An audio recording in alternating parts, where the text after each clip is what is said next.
Welcome to Peak Learners Hub. Subscribe the channel for more informative videos. Hello students, welcome to the next session of SST. Today I am here with the topic human resource. By the term human resource, we mean the size of population of a country along with its efficiency, educational qualities and productivity. By human resource, we mean human capital of the country. Students, as we know that there are different kinds of natural resources present in our environment. But these resources have no use unless human beings make them usable. It is human intelligence and labor that put natural resources to use. Therefore, human beings are also an important resource for a country. Human resource includes both skilled and unskilled workers. Unskilled manpower refers to the person who is trained, well educated, energetic, experienced, devoted to their field, and is capable of doing any specific work in a balanced way and efficiently. On the other hand, unskilled human resources, these people have limited skills, they have little formal education, their work do not require any specialized skills. They generally work as manpower in the industries and in any organizations. To set up and run an industry, both skilled and unskilled workers are required. There are big machines in industries which can do the work of hundreds of people. But to operate and maintain such machines, human resources required. An industrialized country requires a large number of skilled workers. India has the second largest population in the world after China. But just because we have a huge population, we cannot say that we have a huge human resource. For a better human resource, the people should be educated, healthy, skilled and hardworking. Our government has taken many steps to create better human resource in the country. Schools and colleges have been set up to educate the children of the country. To ensure good health of the people of the country, the government provides free medical facilities in the hospitals. Engineering, medical, polytechnic institutions have been set up to develop skilled workers.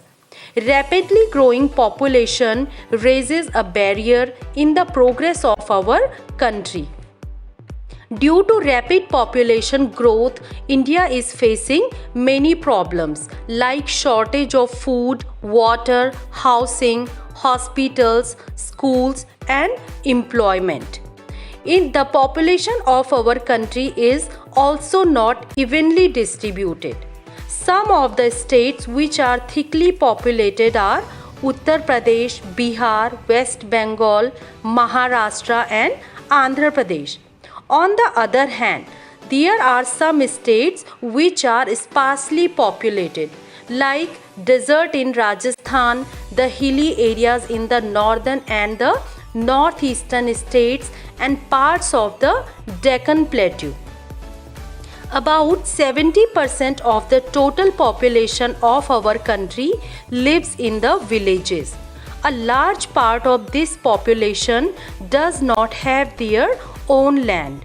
They work as wage earners in the fields of other big farmers.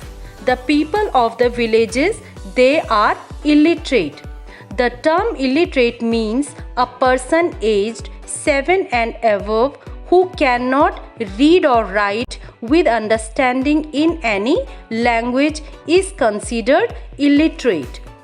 Illiteracy affects all the areas of life.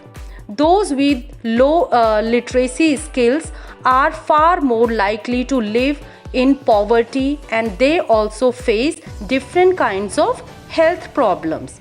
So students, what do you mean by poverty?